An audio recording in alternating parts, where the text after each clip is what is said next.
Orang yang hatinya tenang, tenang terus.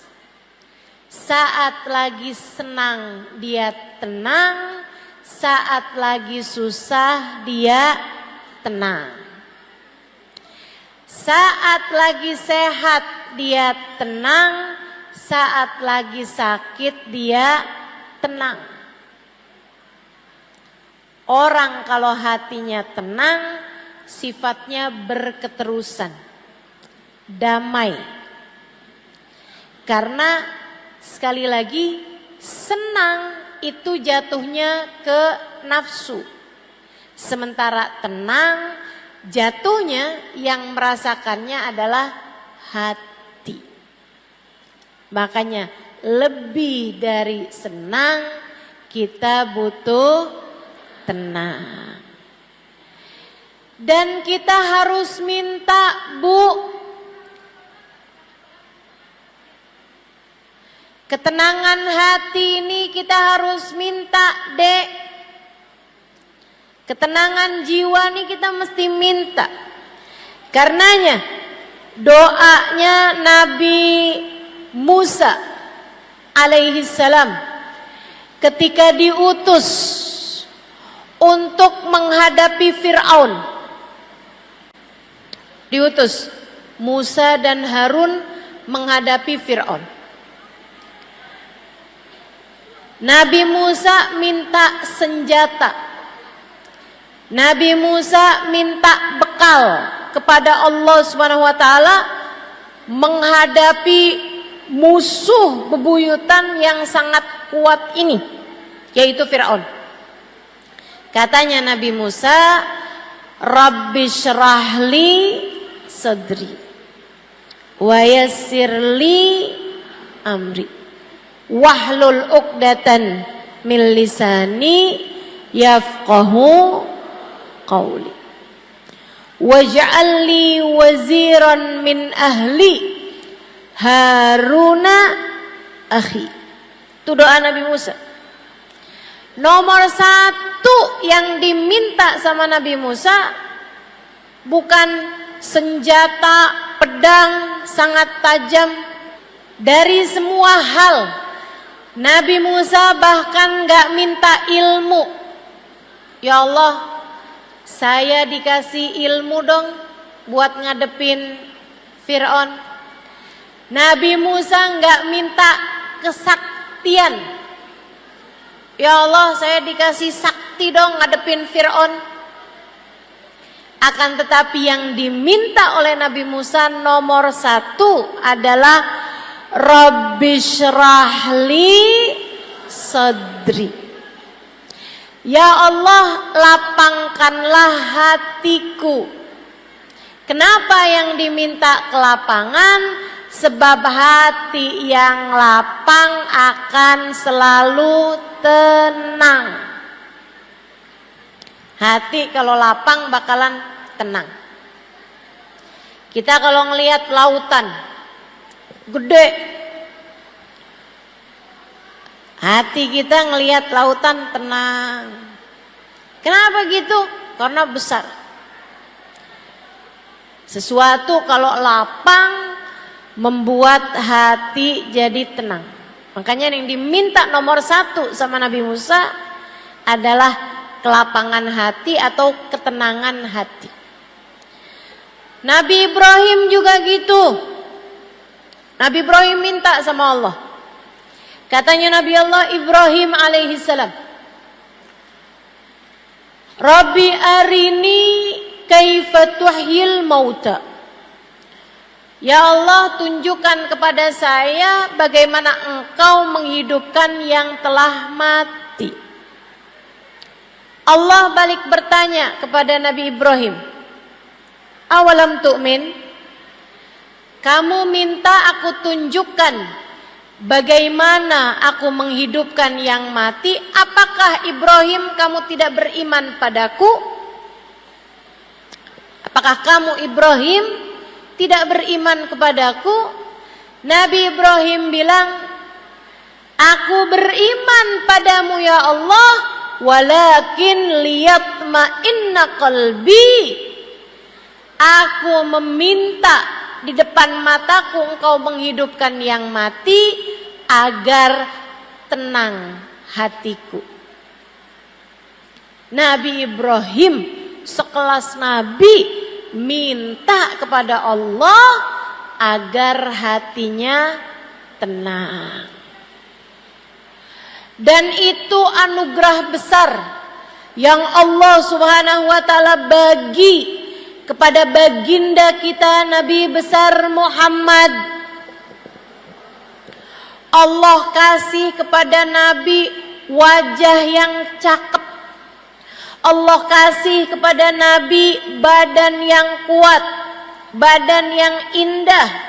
Bahkan Allah kasih kepada Nabi aroma yang wangi.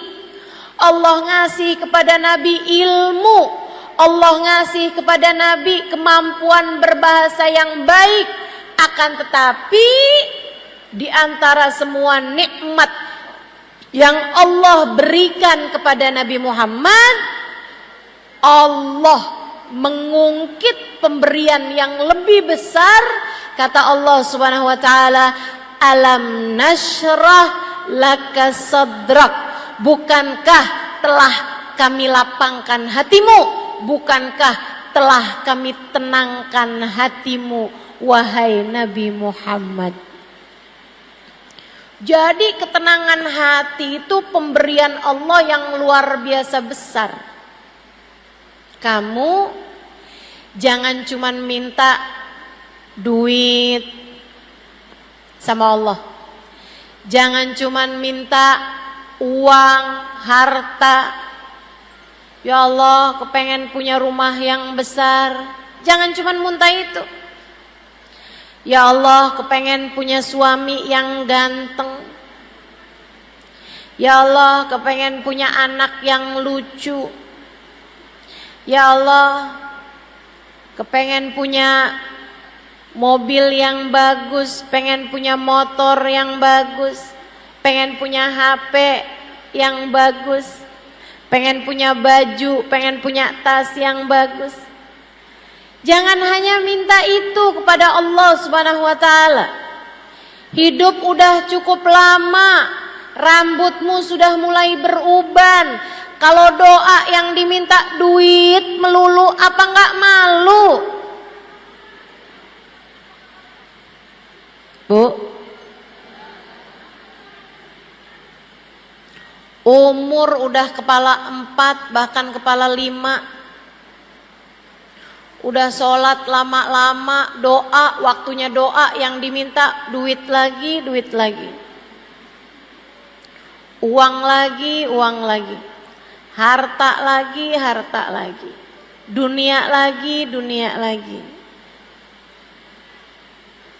Jika semua yang kamu minta di dunia adalah untuk duniamu, lantas dengan apa kamu menuju ke akhiratmu? Takutnya sama Allah dikasih semua hajat-hajatmu dunia. Begitu masuk dalam alam kubur, kamu jadi miskin papa. Kamu jadi enggak punya apa-apa. Sayang-sayang. Ayo minta yang penting. Salah satu dari yang penting, minta sama Allah kelapangan hati, minta sama Allah ketenangan hati. Orang kalau sama Allah dikasih hati yang tenang, setengah permasalahan dalam kehidupan sudah berhasil dia jalani dengan mudah. Tapi orang kalau hatinya enggak tenang, sedikit-sedikit rasanya galau. Dikasih susah sedikit rasanya udah kayak mau kiamat. Susah terus-terusan. Hati kalau enggak lapang, enggak ada enak-enaknya berkehidupan. Jadi orang miskin, jadi orang kaya susah, jadi orang miskin lebih susah lagi. Orang kalau hatinya enggak tenang, Orang kalau hatinya nggak tenang, jadi orang pinter susah, jadi orang bodoh lebih susah lagi. Orang kalau hatinya nggak tenang. Makanya penting bagi kita untuk minta kepada Allah, Rabbi syrahli sadri. Ya Allah, lapangkanlah hatiku. Mudah-mudahan semua yang hadir Allah karuniai ketenangan hati.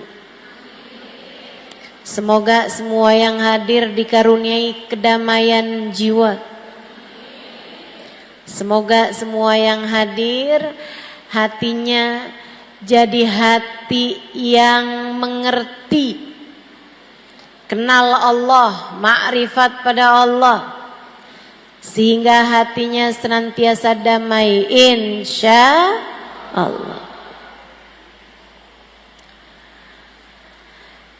Gimana caranya biar hati kita tenang? Nih, saya kasih beberapa tipsnya. Saudaraku sekalian yang saya muliakan, tips yang nomor 1, hatimu kalau mau tenang, hatimu kalau mau damai, jangan terus-terusan diisi sama yang kecil-kecil. Nanti hatinya terus-terusan kecil. Hatinya terus-terusan sempit kalau kamu taruh dalam hatimu barang-barang yang kecil. Sebab hati itu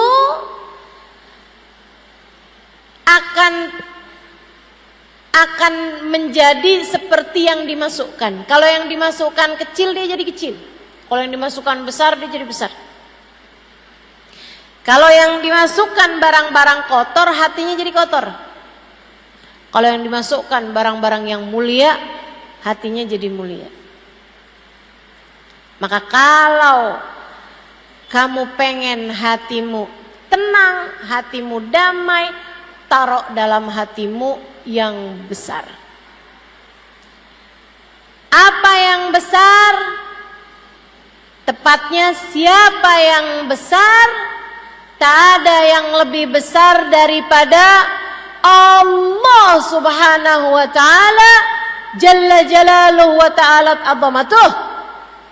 Kamu kalau kepengen hatimu tenang, taruh Allah dalam hatimu, maka hatimu akan merasakan ketenangannya. Taruh Allah dalam hatimu. Taruh dalam hatimu yang besar. Ustazah, yang kecil apa tadi? Selain Allah. Selain Allah. Selain bekal menuju Allah, selain yang mendekatkanmu kepada Allah, semuanya adalah urusan kecil. Lebih gampangnya, apapun yang tidak kamu bawa mati, apapun yang tidak kamu bawa masuk ke dalam alam kubur, itu adalah perkara yang kecil. HP kamu bawa masuk ke kubur gak? Nah, nanti kalau mama mati, yang iPhone tolong masukin ya. Providernya semua aja deh nak. Mama gak tahu yang nyambung yang mana. Telkomsel, XL, masukin semua. Bisa begitu? Manfaat begitu? Enggak. Tidak akan membawa kemanfaatan. Kalau kamu bilang sama anakmu, masukkan HP ke dalam kuburmu, tidak akan bermanfaat. Kenapa gitu? Sebab HP adalah sesuatu yang kecil. Sesuatu yang kecil, sesuatu yang tidak akan kamu bawa masuk ke dalam alam kuburmu. Kecil semua. Ada di sini yang pesen, nanti kalau saya mati tolong ya kalungnya dipakein, gelang sama cincinnya juga dipakein, biar saya cakep ketika ditanya para malaikat. Manfaat begitu? Enggak bawa manfaat apa-apa. Dulu ada orang kaya, kaya raya dan soleh. Anak-anaknya bakti sama dia. Dia pesan sama anak-anaknya di masa tua, "Nak, bapak nih seneng sama kaos kaki yang ini. Tolong nanti kalau bapak mati, masukkan kaos kaki bapak nih, sebelum dipakein kain kafan, pakeinlah bapak ini dulu kaos kakinya ya nak." "Iya pak." Disimpan kaos kakinya sama anaknya. Sampai ketika bapaknya meninggal, habis selesai dimandikan mau dikafanin, si anak bilang, "Tunggu dulu, kain kafannya jangan ditutup dulu, kita mau pakein bapak kaos kaki." Akhirnya berantem sama yang tukang mandiin dan mengkafani jenazah. "Gak boleh, jenazah gak boleh dipakein kaos kaki." "Ah gak apa-apa, kita mau pakein bapak kaos kaki." "Oh gak boleh, mana ada jenazah pakai kaos kaki." Mereka lagi berantem berseteru, datang teman bapaknya. "Tunggu dulu, ini saya nih diminta sama bapak kalian buat bacain surat yang ditulis sama bapak kalian di waktu hidup. Saya diminta membacakannya di saat beliau meninggal sebelum dikafani." Suratnya bunyinya gini, "Anak-anakku sayang, kalian pasti sekarang sedang berusaha untuk memakaikan bapak kaos kaki. Nak, kata bapaknya, bapak nak gak minta dipakein kaos kaki. Akan tetapi bapak lagi mau mengajarkan kalian bahwasanya seberapapun banyak harta yang kita punya, tidak ada satupun yang bisa kita bawa masuk kuburan. Jadi Bu, Kak, Dek, sama harta dunia biasa-biasa saja. Jangan terlalu, jangan kebangetan, jangan ambisi, jangan rakus sama dunia. Biasa-biasa aja.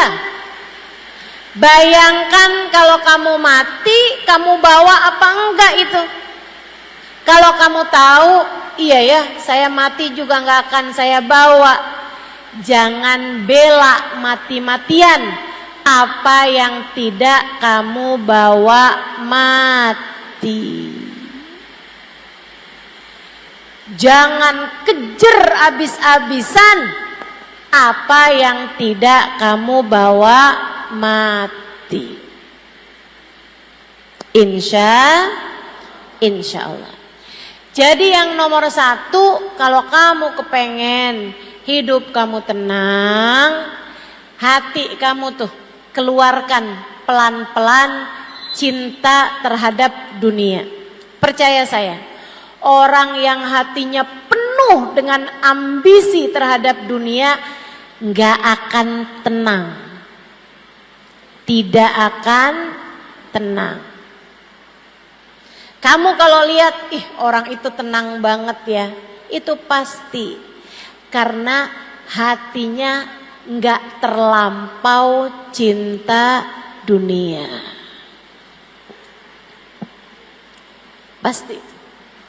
Kalau kamu lihat, Habib Umar tuh ya, Masya Allah, kayak tenang banget. Itu Bu, syarat utamanya nomor 1, tidak cinta dunia. Saya ingat satu cerita, Habib Umar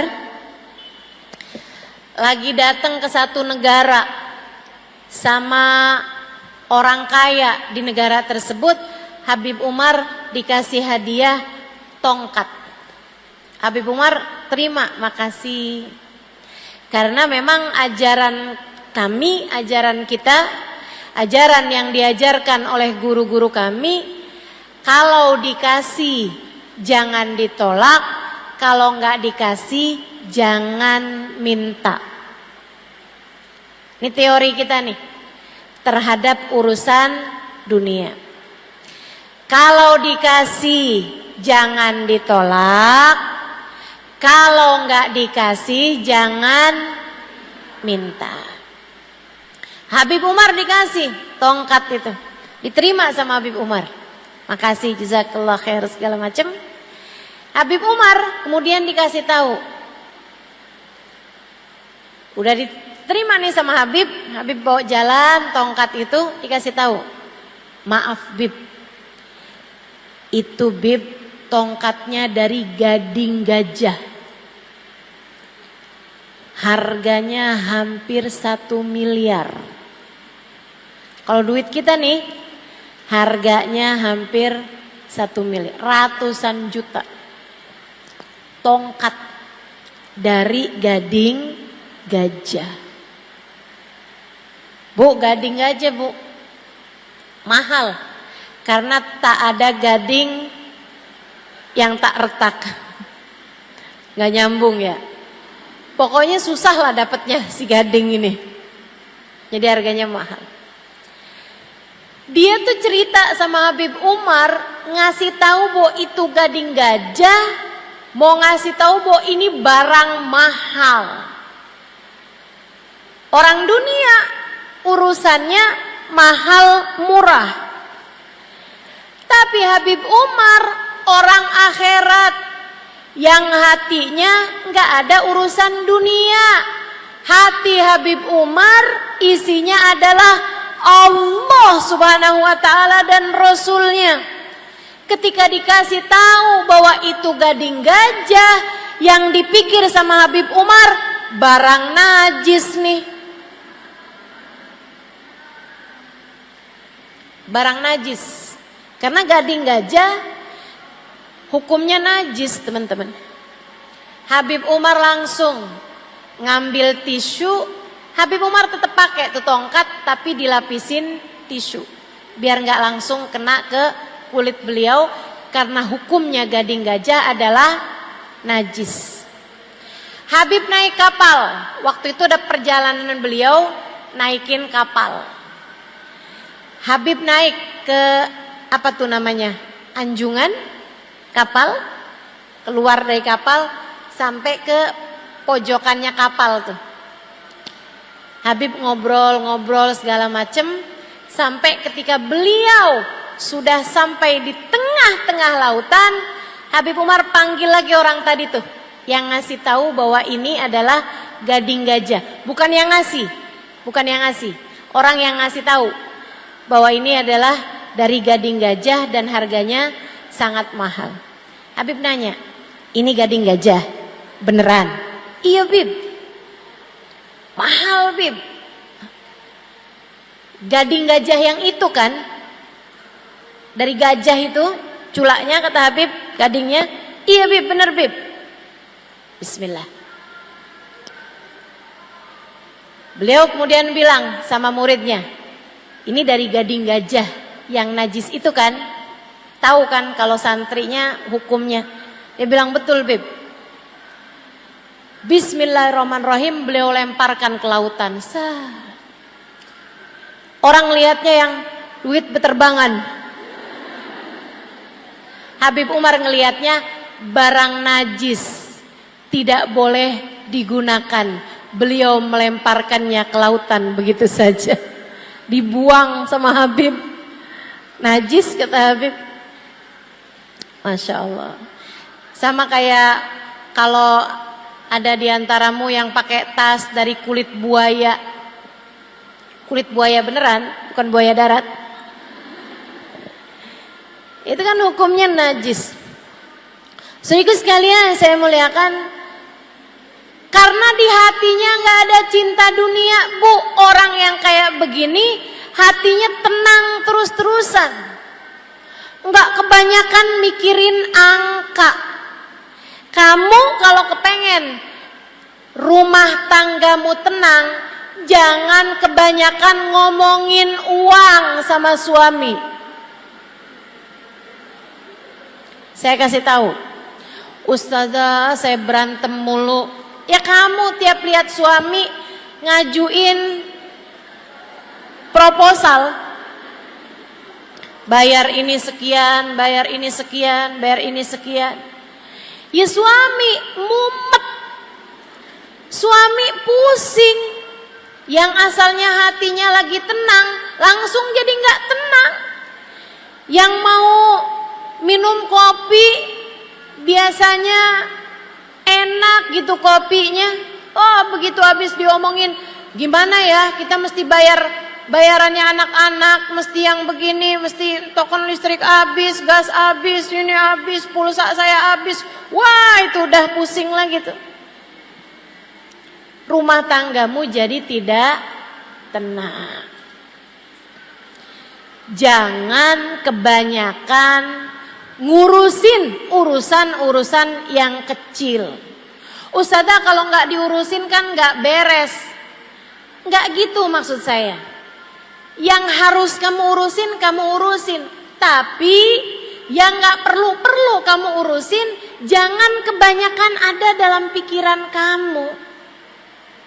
Cara dapetin uangnya, cara dapetin rizkinya, kamu hanya perlu menjemput rizki. Cara rizki itu sampai kepadamu, biarkan jadi urusan Allah. Teman-teman sekalian, kamu hanya perlu menjemput rizki. Apa sih Ustazah bedanya? Nih, ada nggak di antara kita nih datang ke sekolah TK, kemudian kita tungguin TK-nya bubar.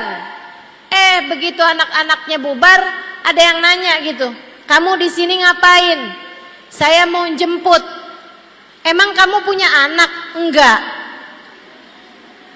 Lah kalau nggak punya anak ngapain jemput? Kamu akan menjemput seseorang, menjemput anakmu dari sekolah karena memang kamu punya anak di sekolah tersebut.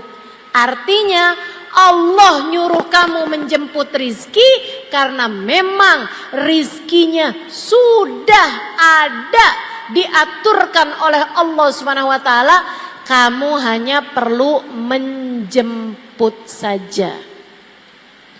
Kerja aja Bu, jualan batik jualan aja. Kamu punya warung buka aja.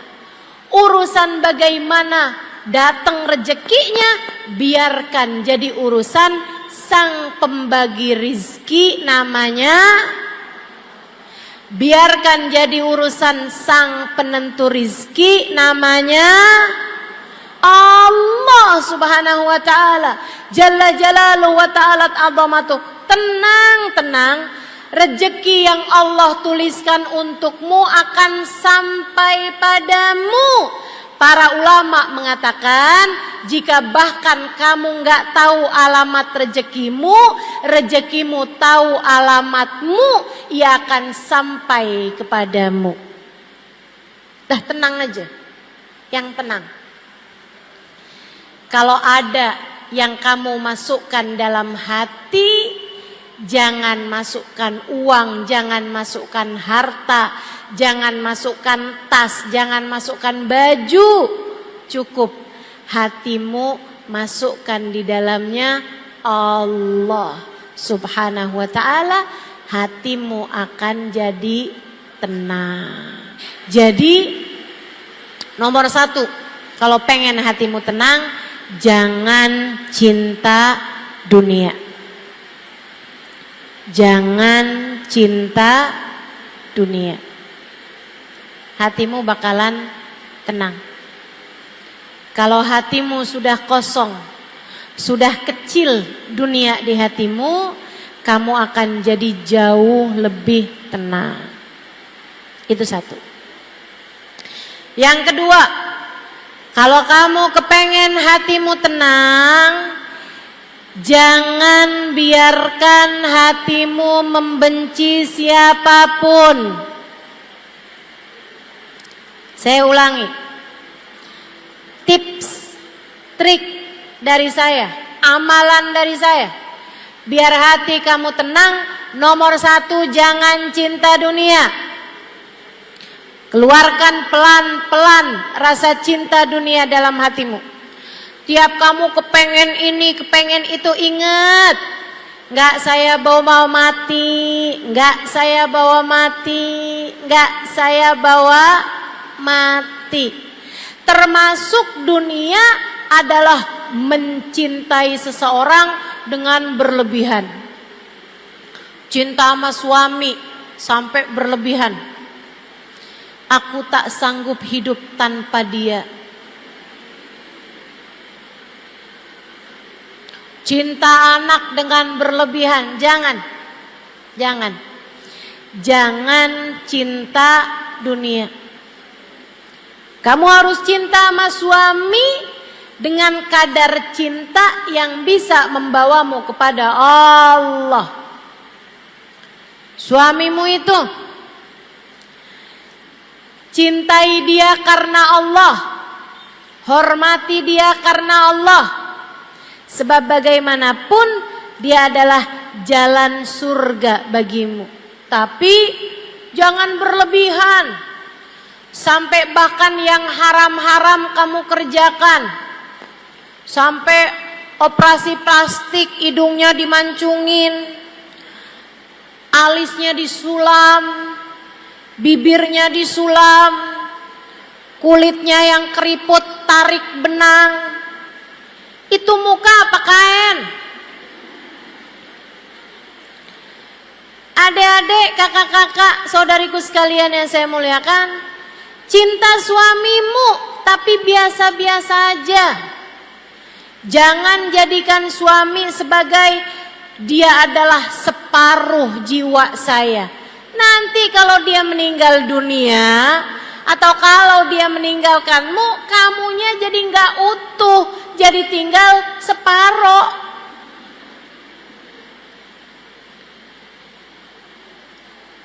Jangan cinta dunia, hati kamu bakalan tenang. Yang nomor 2, jangan benci siapapun. Hati kamu tenang. Selagi hatimu punya kebencian, benci sama fulanah karena dia godain suami saya, benci sama fulana karena gara-gara dia pacar saya nggak jadi melamar saya, benci sama si fulan karena gara-gara dia toko saya jadi nggak laku, sebab dia bikin toko di samping toko saya, akhirnya orang pada beli dari dia, nggak jadi beli sama saya. Kamu benci sama mertuamu karena suami kamu lebih mengutamakan dia daripada dirimu. Kamu benci sama saudara iparmu karena suami kamu sering ngasih-ngasih dia. Kamu benci sama saudaramu karena orang tuamu kamu rasa gak adil, lebih sayang sama dia daripada dirimu. Selagi hatimu masih punya kebencian kepada seseorang, hati kamu akan sulit untuk merasa tenang. Kamu pengen hati kamu tenang, keluarkan benci dalam hati kamu terhadap siapapun. Emang kenapa Ustazah? Emang gimana caranya Ustazah? Saya benci sama orang, benci Ustazah, ngeliat mukanya udah pengen muntah saya. Gimana caranya menghilangkan kebencian kepada seseorang? Dengerin saya. Kamu harus ingat, siapapun yang ada di atas muka bumi ini adalah hambanya Allah. Siapapun yang ada di atas muka bumi ini semua adalah hambanya Allah, makhluk ciptaan Allah. Mereka jadi begitu juga ada izin Allah. Bagaimanapun tidak ada sesuatu terjadi kecuali dengan takdir Allah. Kalau kamu bisa ngelihatnya begitu, insya Allah nggak akan ada kebencian di dalam hatimu kepada siapapun. Pada siapapun. Kalau kamu bisa lihat orang sebagai hamba-hambanya Allah, Bu, Kak, Dek, insya Allah. Enggak akan ada kebencian terhadap siapapun. Sama kayak kamu lagi mau makan donat di hadapan calon mertua kamu. Oh, kamu udah seneng banget sama dia. Seneng banget sama calon suami kamu nih. Kamu datang ke rumah calon mertuamu, Dek. Kemudian kamu disuguhin makanan. Orang tersebut bilang, makanan ini saya yang bikin. Kamu makan donatnya, kamu tahu dia yang bikin. Ternyata ketika kamu makan, kamu gak suka. Karena donatnya gak enak. Berani gak kamu lemparkan donat tersebut, kemudian kamu bilang, "Tih, gak enak donatnya." Berani gak? Gak berani. Kenapa begitu? Di hadapan yang bikin. Kamu tahu ketika donatnya kamu kata-katain, donatnya gak bakalan bales. Kalau kamu bilang, "Ih, donat nih gak enak," donatnya gak bakalan bilang, "Kamu juga jelek." Gak bakal. Akan tetapi yang bikin, yang punya donat tersebut sedang menatapmu dan dia berkata, "Ini adalah buatanku." Kamu ketika seperti itu kamu paham, walaupun gak enak, pasti kamu akan berusaha untuk menikmatinya. Orangnya nanya, "Gimana rasanya?" Enak. Betul begitu? Itulah baginda kita Nabi besar Muhammad sallallahu alaihi wasallam. Pagi-pagi minta sarapan, disuguhin roti keras. Nabi Muhammad nanya, "Hal lakum min idam?" Sama istrinya, "Ada lauk nggak nih yang buat bikin yang kerasnya itu dicocol biar nggak lagi keras gitu." Biasanya kuah daging kalau orang kaya, kalau orang sedang-sedengan susu gitu ya. Kalau di kita kan yang keras-keras kue-kue biasanya kita taruhin kopi gitu ya, kita cocol di kopi. Nabi Muhammad nanya, "Halakum min idam?" Kalian punya nggak nih kuah-kuahnya untuk biar rotinya nggak keras gitu. Istrinya suguhin, istrinya bilang, "Malana illal khal." Nggak punya apa-apa Rasul selain cuka. Kata Nabi Muhammad, "Hati, kalau gitu datengin cukanya ke sini." "Bu, roti cocol cuka." Kita belum aja kebayang rasanya nggak enak. Tapi Nabi Muhammad ketemu roti nih yang dilihat sama Nabi Muhammad yang menciptakan roti, yang merizkikan roti, yaitu Allah Subhanahu wa ta'ala. Cuka yang Nabi Muhammad lihat, yang merizkikan cuka, yaitu Allah Subhanahu wa ta'ala. Yang menciptakan cuka siapa, Bu? Allah Subhanahu wa ta'ala. Nabi ambil roti dengan senyum, berasa di hadapan Allah. Nabi cocol cuka dengan senyum, dimakan Nabi Muhammad dengan senyum. Sampai habis rotinya, alhamdulillah alladzi at'amani wa saqani min ghairi haulin minni wala quwwah. Istrinya nanya, "Gimana rasanya wahai Rasul?" Sembari tersenyum, Nabi Muhammad menjawab, "Ni'mal idamul khal." Ternyata lauk paling enak, kuah paling enak adalah cuka. Tidak pernah membenci siapapun, tidak pernah membenci apapun, sebab Nabi Muhammad faham bahwasanya apapun dan siapapun adalah miliknya Allah, adalah miliknya Allah Subhanahu wa ta'ala, jalla jalaluhu wa ta'ala azamatuh. Makanya Nabi enggak benci siapapun, bahkan kepada tetangga yang selalu meletakkan sampah di depan pintu rumah Nabi Muhammad. Ketika orang tersebut sakit, Nabi duluan yang menjenguknya dibandingkan dengan kawan-kawan yang lain. Penuh rahmat, penuh cinta, tidak punya kebencian kepada siapapun. Kebayang kalau orang gak kenal Allah, kalau orang hatinya penuh dengan kebencian, tukang taruhin sampah di depan pintu rumah Nabi. Jadi dia tuh punya sampah, sampah-sampahnya ikan, sampah-sampahnya busuk-busuknya makanan.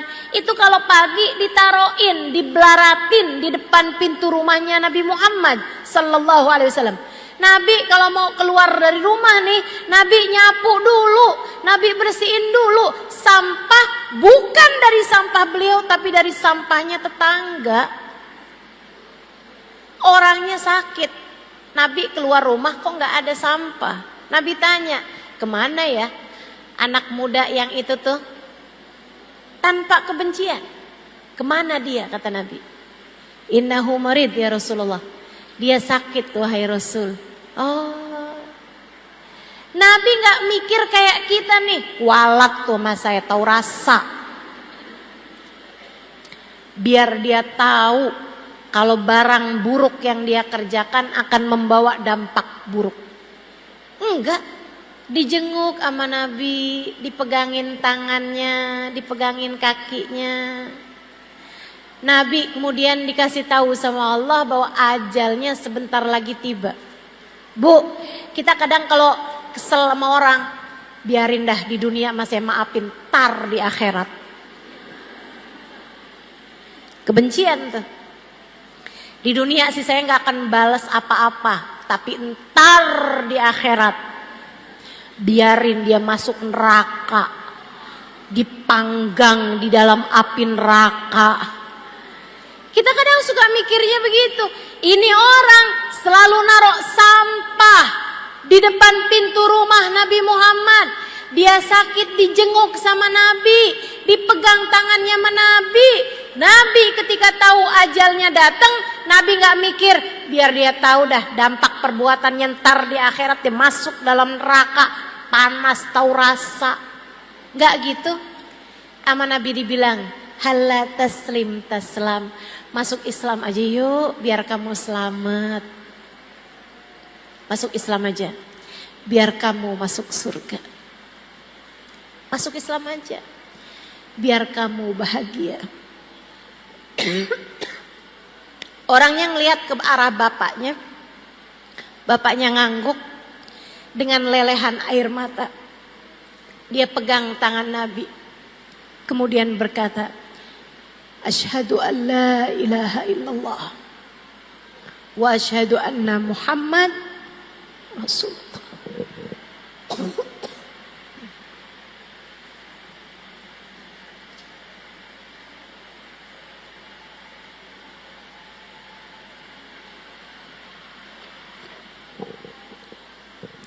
Kenapa Nabi Muhammad bisa sepenuh cinta itu kepada siapapun? Saudaraku sekalian yang saya muliakan, karena Nabi melihat orang bukan sebagai fulan bin fulan, fulanah bintu fulan, bukan. Tapi melihat semua orang sebagai hambanya Allah. Kalau kita benci sama ciptaan Allah, takutnya kita dibenci sama penciptanya. Jangan benci kepada siapapun. Kalau kamu bisa hilangkan rasa tersebut dari dalam hatimu, saya berani jaminkan bahwa hatimu akan jauh lebih tenang. Makanya nih, Lebaran, halal lebih halal. Siapapun aja yang pernah bikin salah sama kamu, saya sarankan padamu, maafkanlah dia. Saya nggak kesian sama orang itu yang udah bikin salah sama kamu. Enggak, saya nggak kesian, saya nggak kenal juga. Saya kesian sama kamu. Kalau kamu terus-terusan taruh dendammu di dalam hati, kebencian kepadanya di dalam hatimu, saya takut lama-kelamaan yang menciptakan dia akan ikut serta benci kepadamu. Saya yang bikin kok, kata Allah. Dia hambaku, kata Allah. Dia makhlukku, kata Allah. Kenapa kamu segitunya benci kepada orang tersebut? Jangan benci siapapun. Gak apa-apa orang itu pernah bikin salah, gak apa-apa, wajar. Mau jadi siapa kita sampai semua orang senang semua sama kita? Sama Nabi Muhammad aja ada yang fitnah, ada yang pengen bunuh, ada yang mukul, ada yang ngata-ngatain. Biasa aja teman-teman, biasa aja. Kita dibenci sama orang biasa aja, tapi kita jangan benci sama siapapun dengan kita mengingat bahwa semua manusia adalah ciptaan Allah. Ciptaan Allah. Itu tips yang kedua. Yang ketiga, ada berapa banyak nih Ustazah? 4 deh. Yang ketiga, kalau kepengen kamu hatinya lebih tenang, berusahalah untuk selalu berzikir. Berusahalah untuk selalu ingat sama Allah. Ingat Allah, ingat Allah, ingat Allah. Lagi kamu sakit, ingat yang ngasih sakit adalah Allah. Robiah Adawiyah sakit berhari-hari bahkan berminggu-minggu sampai dijengukin orang. Kemudian mereka bilang, Robiah, doa kamu kan mustajab. Kamu tinggal doa aja. Ya Allah, sembuhkan saya ya Allah. Mungkin Allah akan segera memberi kamu kesembuhan, Robiah. Apa jawab Robiah Adawiyah? Belum waktunya. Maksud kamu gimana? Saya udah dikasih sehat sama Allah 30 tahun. Saya udah dikasih sehat sama Allah lebih daripada 30 tahun. Sehat terus. Sekarang nih saya baru dikasih Allah sakit beberapa hari. Malu saya mau minta segera diberi kesembuhan. Nanti kalau sakit saya sudah lebih daripada 30 tahun, baru saya akan minta diberi kesembuhan dari Allah. Keren banget gak tuh? Sebab dia faham sakit semuanya adalah dari Allah. Lagi dikasih kesulitan, kita mesti faham. Yang ngasih kita kesulitan adalah umur udah hampir 30 tahun belum datang jodohnya. Kamu harus paham, yang bisa ngasih dirimu jodoh adalah Lagian nikah tuh bukan tentang siapa yang paling cepat, akan tetapi tentang bertemu dengan orang yang tepat. Jadi tenang aja dek, adik-adik jomblo, tenang aja. Kalau Allah tahu kamu perlu, kamu bakal dikasih. Kalau belum dikasih, artinya Allah tahu kamu belum perlu. Nikmati aja. Ibu-ibu, kakak-kakak yang udah nikah, kemudian belum dikasih anak sama Allah, tenang. Allah tahu kamu belum perlu. Kalau Allah tahu kamu perlu, bakal dikasih sama Allah SWT. Tenang, yang tenang. Kita ini semuanya gak akan apapun terjadi kecuali dengan izin Allah. Maka hati kamu tuh terus-terusan aja ingetin Allah, Allah, Allah, Allah. Fahamilah, tak ada apapun terjadi melainkan semuanya dengan izin Allah. Tuh, rezeki kamu dikasih berapa, semuanya dari Allah. Muka kamu diciptakan seperti apa, itu semuanya adalah dari Allah. Nggak usah pusing-pusing mau berangkat ke Korea buat operasi plastik. Nggak usah. Dah dinikmati aja. Dinikmati aja semuanya. Saudaraku sekalian yang saya muliakan, yang punya suami, silahkan dinikmati suaminya. Nggak usah susah-susah, sebab apapun yang terjadi semuanya adalah dengan izin Allah. Dengan izin Allah. Dah dinikmati aja. Punya suami ganteng, alhamdulillah. Nggak usah susah-susah nonton drama Korea.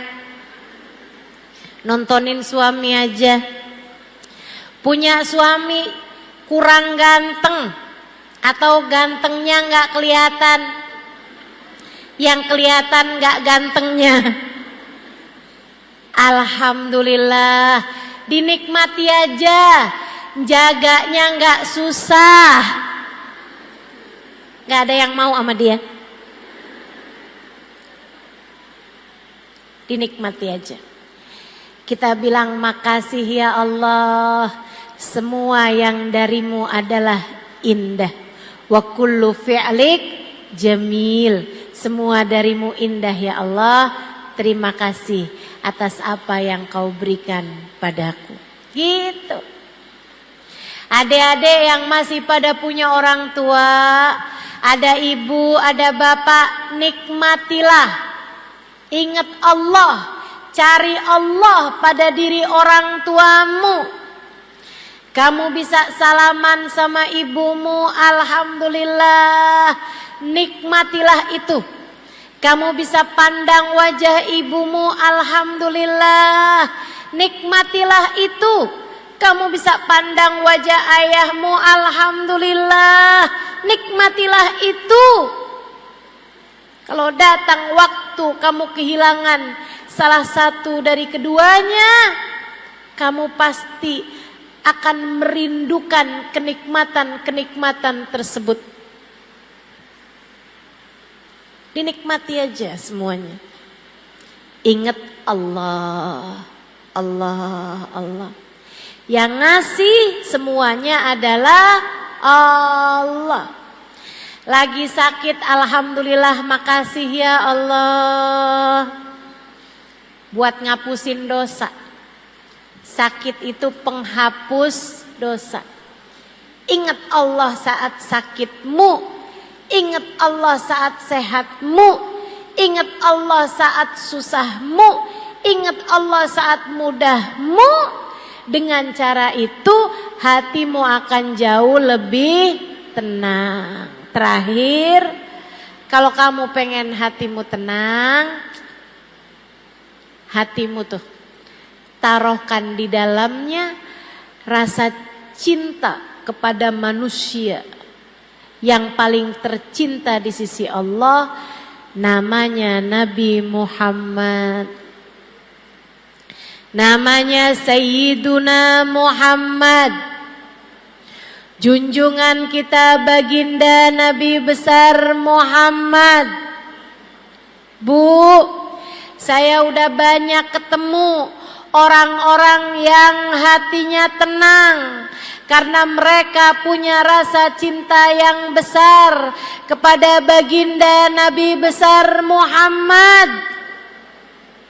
Semakin besar cintanya kepada Nabi, hatinya menjadi semakin tenang, hatinya menjadi semakin penuh cinta. Kenapa begitu? Karena orang kalau di dalam hatinya terdapat cinta kepada Nabi Muhammad, Allah akan turunkan cintanya Allah, rahmatnya Allah ke dalam hati tersebut. Dengannya hati orang tersebut menjadi tenang. Saya sarankan padamu, kalau kamu lagi takut, kalau kamu lagi galau, kalau kamu lagi khawatir, kalau kamu lagi gelisah, kalau kamu lagi emosi yang gak enak, apa aja rasanya, kalau kamu lagi datang cemburu, kalau kamu lagi datang susah hati, apapun aja, kalau kamu hatimu lagi tiba-tiba merasa benci sama seseorang, misalnya rasa hati apapun yang gak enak, hatimu lagi gak tenang kayak apa, nih saya kasih tahu tips mudah, gampang banget. Kalau kamu lagi memungkinkan untuk berwudu, segeralah berwudu.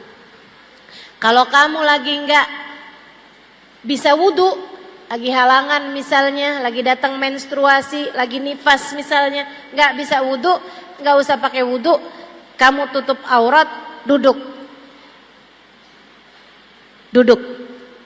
ngadep kiblat, bacalah sholawat, ingat-ingat Nabi Muhammad, ingat-ingat Nabi Muhammad. Kamu bilang, ya Rasulullah, saya umatmu. Rasul, saya umatmu.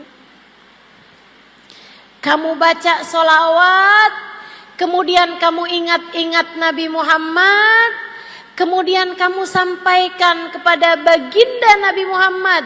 Sesudah kamu ucap sholawat dan salam kepada Nabi, Nabi Muhammad berjanji, ma sallama alayya ahadun min ummati illa waradallah alayya ruhi hatta arudda alaihi salam. Tidaklah umatku mengucap salam kepadaku, melainkan Allah kembalikan ruhku sehingga aku dapat menjawab salamnya. Kalau udah kamu ingat sama Nabi, kamu nyambung hati sama Nabi, kamu bilang, ya Rasulullah, saya umatmu wahai Rasul. Saya umatmu wahai Rasul. Saya umatmu wahai Rasul.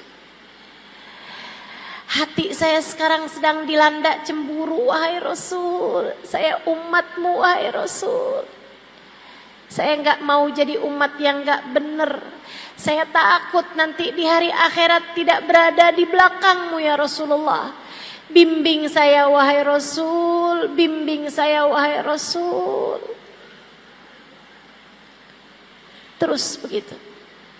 Kamu baca, Allahumma salli ala Sayyidina Muhammadin salatan taghfiru bihad dunub wa tuslihu bihal qulub wa tantaliku bihal usub wa talinu bihas su'ub wa ala alihi wa sahbihi wa man ilaihi mansub.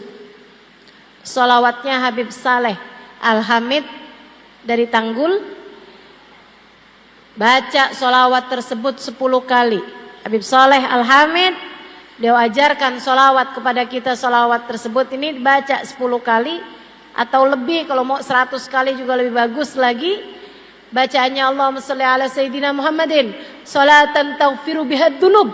Ya Allah, sampaikanlah solawatmu kepada baginda kami Nabi Muhammad dengan sebuah solawat yang menghapuskan dosa-dosa saya ya Allah. Tuslihu bihal gulub, bikin bagus hati saya ya Allah.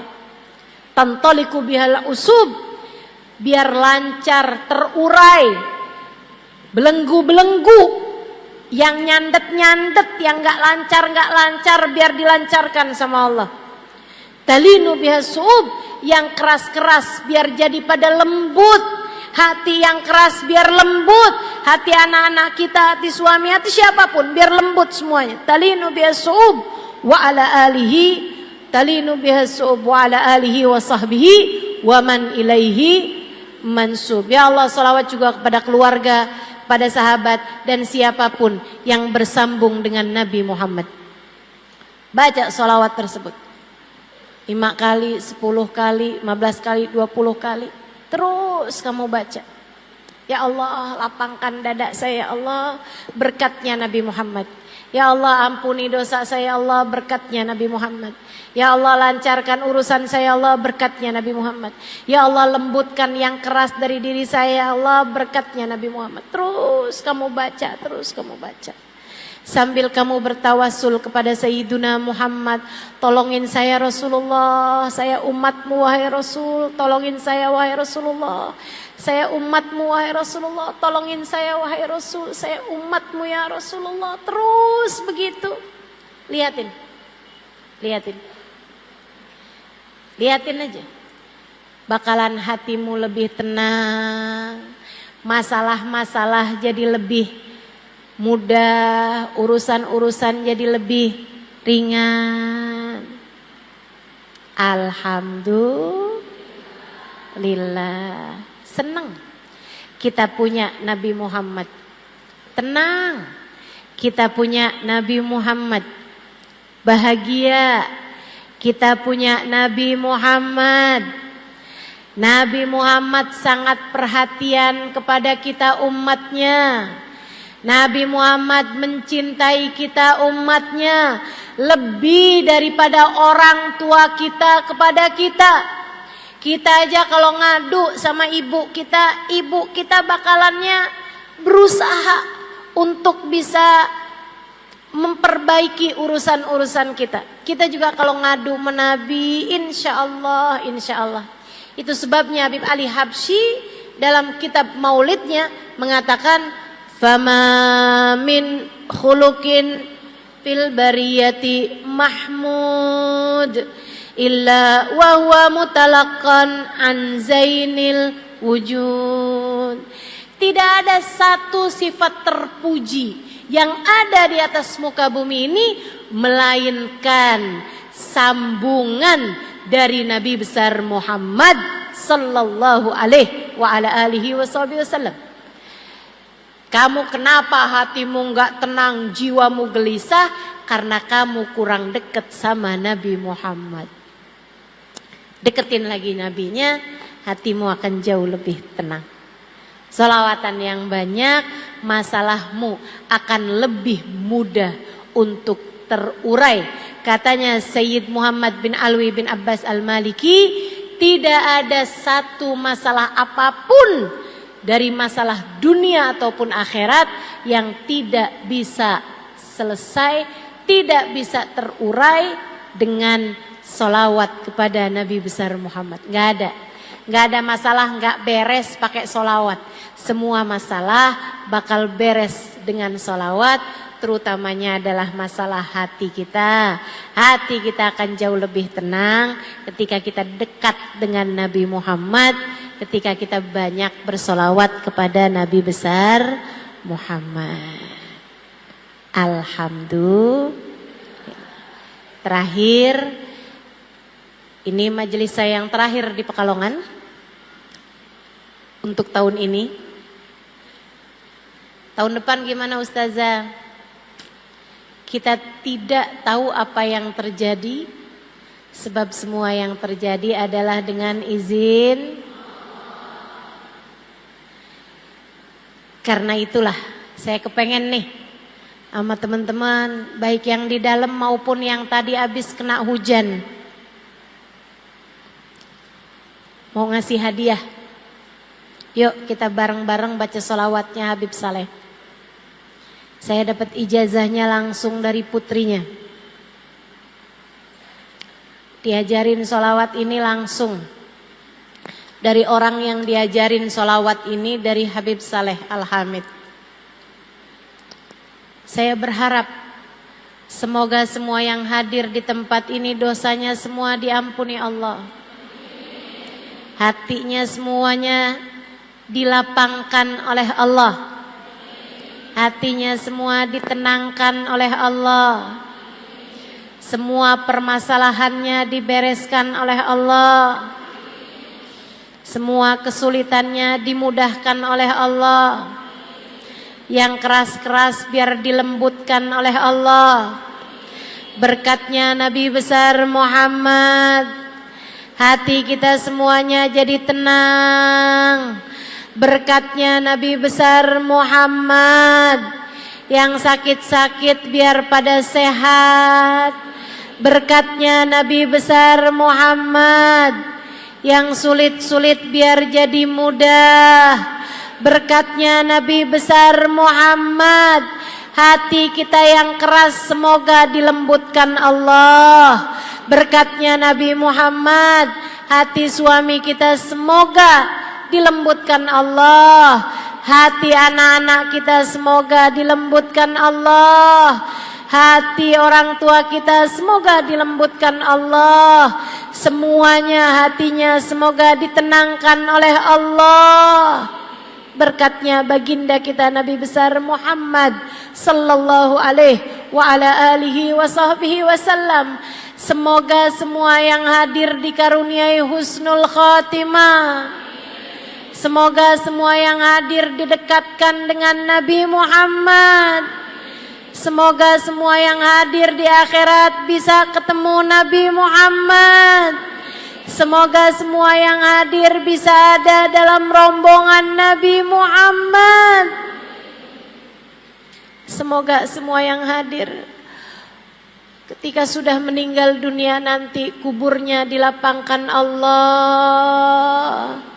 Di dalam kubur sudah dipertemukan dengan Nabi Muhammad.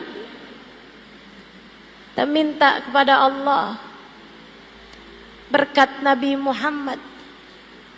Kita minta kepada Allah dengan berkat Nabi Muhammad. Sebab kita adalah umat Nabi besar Muhammad. Semoga Allah karuniakan segala kebaikan bagi kita sekalian. Yang masih ada air silahkan dibuka airnya. Yang enggak punya air jangan ngambil air tetangganya.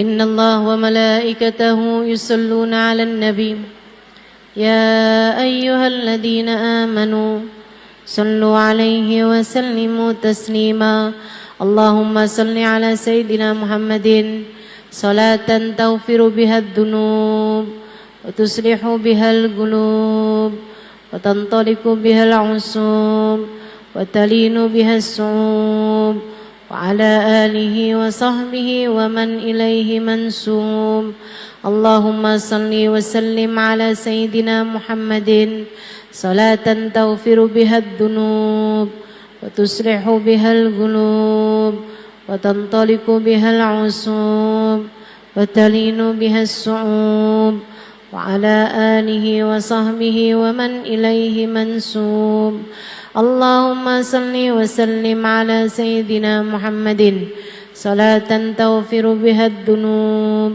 وتصلح بها القلوب وتنطلق بها العصوب وتلين بها الصعوب وعلى آله وصحبه ومن إليه منسوب اللهم صل وسلم على سيدنا محمد صلاة تغفر بها الذنوب تصلح بها القلوب وتنطلق بها العصوب وتلين بها الصعوب وعلى آله وصحبه ومن إليه منسوب اللهم صل وسلم على سيدنا محمد صلاة تغفر بها الذنوب تصلح بها القلوب تنطلق بها العصوب وتلين بها الصعوب وعلى آله وصحبه ومن إليه منسوب اللهم صل وسلم على سيدنا محمد صلاة تغفر بها الذنوب